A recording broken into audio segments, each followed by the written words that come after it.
بسم اللہ الرحمن الرحیم۔ معزز سامعین، آج میں آپ کو بہت بڑا اونچا عمل بتانے والا ہوں۔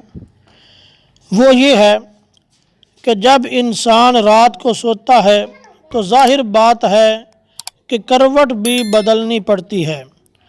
تو فرمایا کہ جب رات میں کسی بھی وقت کروٹ بدلے تو کروٹ بدلنے کے وقت 10 مرتبہ بسم اللہ پڑھے، 10 مرتبہ سبحان اللہ پڑھے اور 10 مرتبہ یہ کلمات کہے، آمنت باللہ وکفرت بالطاغوت، یعنی میں اللہ پر ایمان لایا اور باطل معبودوں کا میں نے انکار کر دیا۔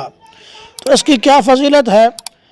حدیث شریف میں آیا ہے کہ جس شخص نے رات میں سوتے ہوئے کروٹ بدلنے کے وقت یہ کلمات پڑھ لیے تو وہ ہر اس چیز سے محفوظ رہے گا جس سے وہ ڈرتا ہے، اور اسی طرح اس شخص کو گناہ کرنے کی توفیق نہیں ہوگی بلکہ وہ گناہوں سے بھی محفوظ رہے گا۔